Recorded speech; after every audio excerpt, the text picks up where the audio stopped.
You walk in every morning, hand over $6 for a latte, and look at the endless line of regulars. It is easy to do the math on the cost of the coffee beans and assume the owner of the store is printing money. To a casual observer, owning one of these seems like the smartest investment you could make. But an independent individual cannot buy a Starbucks franchise inside places like airports, hotels, and grocery stores. Yet this single company operates more than 41,000 locations across 90 countries. In fiscal year 2025, it generated $37.2 billion in revenue. Competitors like Subway and McDonald's achieved massive scale by handing the operational costs and risks over to franchisees. Starbucks rejected that model entirely, choosing to own and operate the vast majority of its core market stores directly. To understand who actually profits from this $37 billion machine, we have to analyze the microscopic unit economics of a single cup of coffee. This breakdown shows the cost components of a standard 16-ounce flavored latte that retails for about $6 in a major city. The actual coffee beans inside cost roughly 25 cents. The milk is 21 cents, the syrup is 23 cents, and the cup and lid are another 20 cents. All of the raw physical materials add up to about 89 cents, or less than 15% of the purchase price. The remaining $5.11 covers infrastructure. About $1.20 goes toward premium real estate rent. Utilities, like high-pressure espresso machines and air conditioning, take 36 cents, while the gradual wear and tear on that equipment accounts for another 24 cents. After taxes and administrative overhead, the store is left with a baseline operating contribution of roughly $1.50 per cup. A significant chunk of the overhead, about $1.70 per drink, goes directly into labor. Starbucks pays its baristas an average of $19 per hour, but factoring in full medical insurance, stock options, and tuition coverage, the total compensation package averages over $30 an hour for eligible employees. At the unit level, keeping $1.50 out of a $6 drink is a 25% margin. That sounds healthy on paper, but a store can only cover the fixed costs of its premium rent and benefits packages if it maintains a staggering number of transactions daily. The company operates a high-volume infrastructure system where profitability relies entirely on maintaining relentless customer throughput. To guarantee that volume, the company maps out a precise real estate formula. In suburban markets, they deliberately place stores on the right side of the road for the morning commute. By targeting streets with 25,000 to 30,000 passing cars daily, they position themselves on the path of least resistance, eliminating the friction of a U-turn right when people most want coffee. Once customers are inside, the menu design takes over. A tall drink might cost $5.25 and a grande $5.95, but the venti is only 30 cents more. This is a deliberate pricing structure called the decoy effect. The middle size exists primarily to make the largest option feel like a bargain, pushing customers towards a higher overall spend. During the peak morning rush between 7 and 9 a.m., the baristas execute a highly sequenced assembly line process.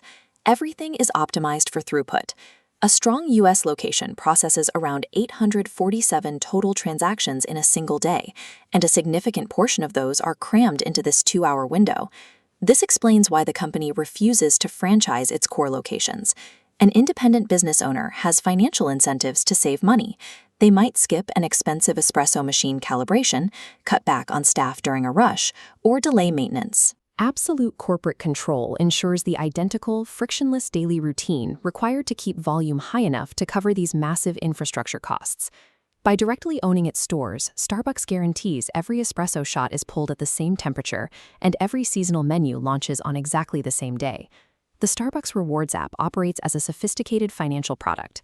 This flowchart illustrates how customer funds move through the app ecosystem.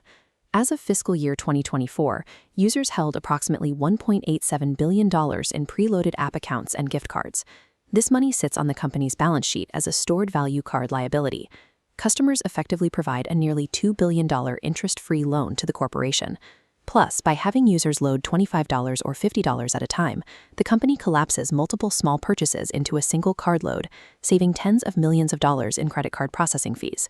Some of that preloaded cash is never spent. When customers lose gift cards or forget about their remaining app balances, Starbucks recognizes those funds as breakage revenue. In fiscal year 2024, $27.6 million flowed directly to the bottom line without the company needing to brew a single drop of coffee. This financial engine remains vulnerable to macroeconomic forces. The company buys about 3% of the world's Arabica coffee crop. When droughts or unexpected frosts hit major producers like Brazil, or when new import tariffs are introduced, commodity prices can spike violently, directly eating into that careful unit margin. The company also faces intense tension regarding its $17 billion labor expense. Understaffed stores lead directly to long wait times and customer dissatisfaction.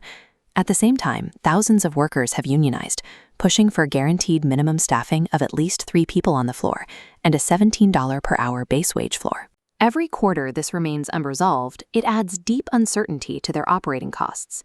Internationally, their largest growth market has faltered. After years of building thousands of stores in China, intense domestic competition from local chains like Luckin Coffee, alongside a tough economic environment, has forced Starbucks into a major strategic retreat, classifying its Chinese retail operations as held for sale. The machine is highly optimized, but its reliance on global supply chains, stable labor, and foreign markets leaves it deeply sensitive to disruption. This visualization shows the unit economics of a healthy, standard corporate location in the United States. A new build-out costs approximately $450,000 in capital expenditures for the equipment, fixtures, and technology. Under optimal conditions, that single location generates roughly $444,000 in net operating profit annually. That means a well-performing store completely pays back its construction costs in just about 2 years. These margins are tight. If coffee prices stay elevated or a competitor pulls away just 10% of the morning commute traffic, the store's operating contribution can easily get cut in half. Spread that variance across thousands of locations, and a single percentage point drop in sales will strip hundreds of millions of dollars from corporate earnings. This volume persists because customers pay a premium to outsource a daily decision. Beyond the logistics of car counts and throughput, the brand offers a reliable social signal and a predictable experience. You already know the menu, the price, and exactly how the drink will taste whether you are in London or Seattle.